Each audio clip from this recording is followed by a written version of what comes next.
Hey, Pastor Dana here. Between Friday, August 28th and Thursday, September 4th, I had a series of glimpses and dreams that got longer each night. And I'm seeing more and more things in my dreams that are apocalyptic,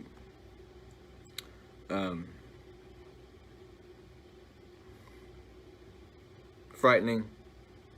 I don't share these dreams to cause people to have fear.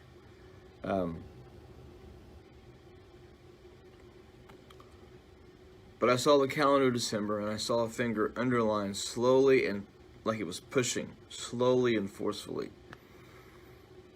under the name December. Flipped over to January and then underlined it just as slow and was pushing. First thing I saw was long food lines. I saw people waiting for what seemed like hours. And they were standing in line and not in cars. And I saw this throughout the nation. I saw ships in ports on both the east and the west coast. They were just sitting idle. There was nothing moving at sea. Nothing. And I saw a headline that said, "The Baltic Dry Index is dead." It said that nothing was moving in trade around the world.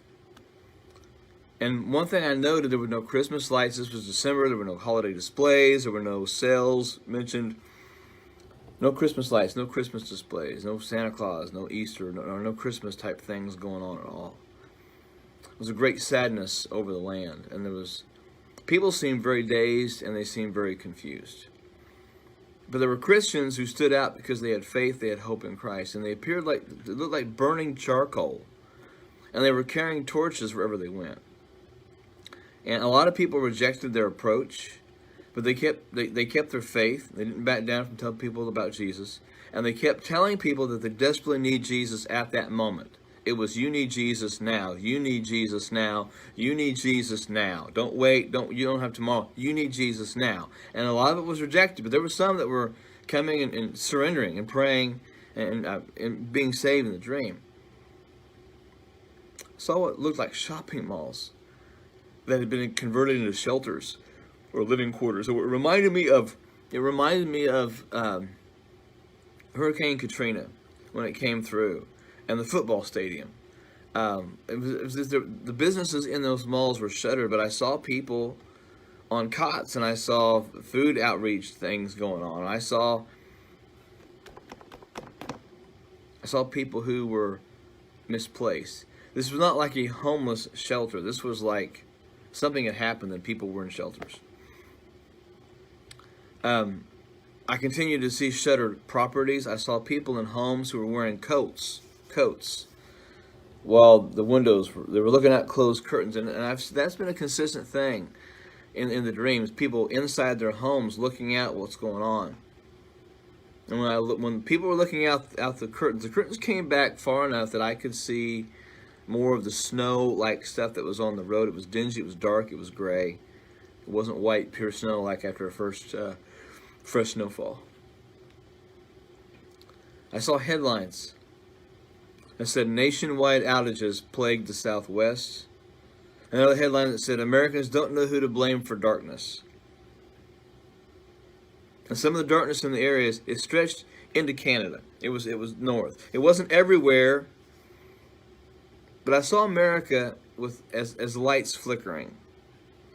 And it was like I saw the whole contour outline of the United States of America, including Alaska and Hawaii. And it was like it was a light like right before a light goes out, it flickers, it starts flashing. That was what it looked like. It was like America was a light bulb about to go out.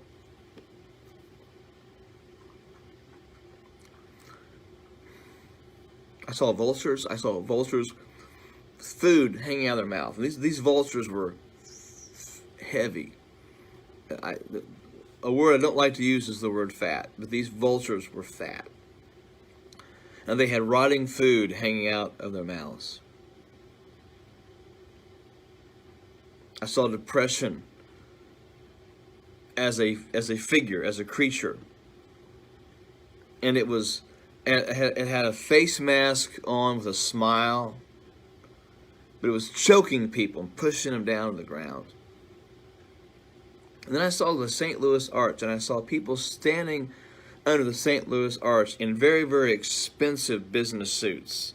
All of them had very expensive watches, and at their feet were these briefcases, larger than briefcases, almost like it reminded me of like a nuclear suitcase, a nuclear briefcase that they talked about in the 80s.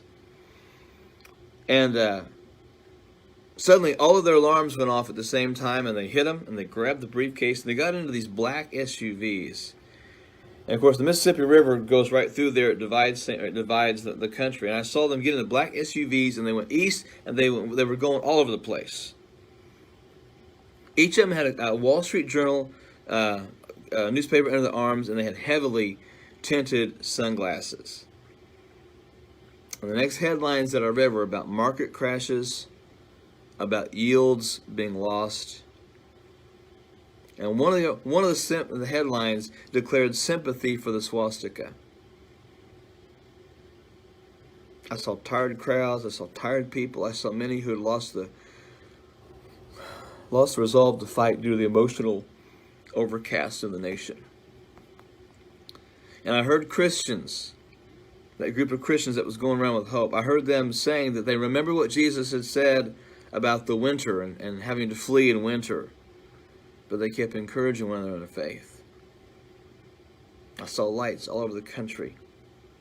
I knew these lights were churches, whether they were churches like we think of today, or whether they were house churches.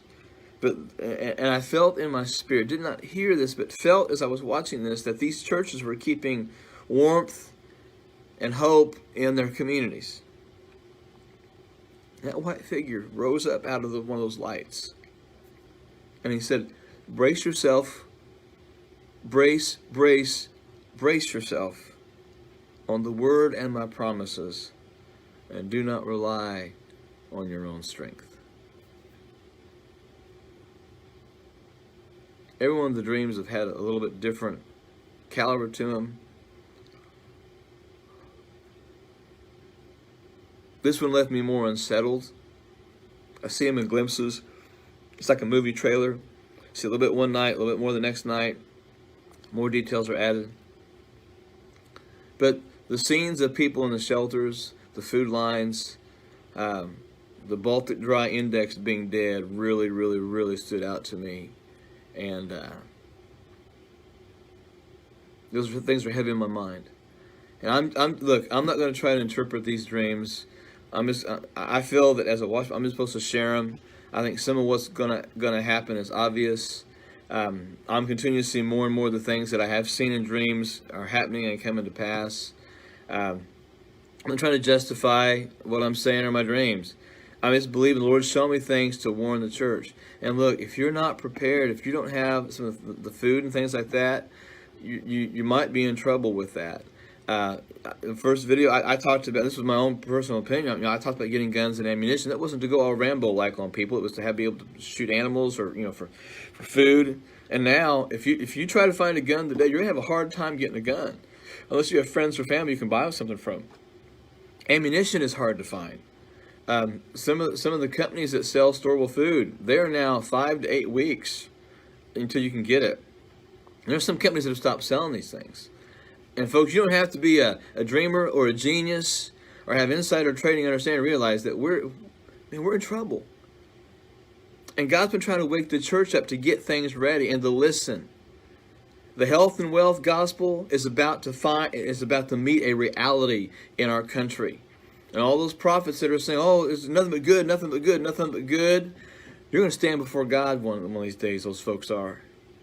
They're going to have to answer. Just like I'm going to have to stand before God and answer for what I'm doing with these dreams. I'm not trying to make money off this stuff. I'm not trying to make a form. A friend of mine put another Facebook page together for me that I'm not even looked at. You know why? Because people are having trouble finding the dreams in those situations. My Facebook page has exploded. I can't even get through my own Facebook page on a daily basis. He also set up an Instagram account because so many people are trying to make contact with me through Instagram. I don't have an account.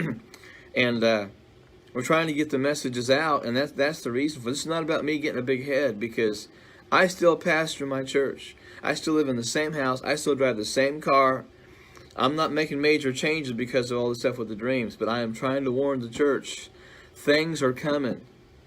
And pastors and prophets, you're telling your people it's going to be okay. I fear for you. I fear for you. So please, folks, pray aggressively, pray specifically, pray strategically. Say, Lord, what should I do for my family? And get on it. Get on it, get on it, get on it. I've been saying this since June. I'm going to keep saying what the Lord shows me, keep sharing the dreams the Lord shares me, but I can't make you do anything. I know what I've done for me and what I continue to do for me and my family. But folks, don't ignore the warnings. That's all I'm going to say.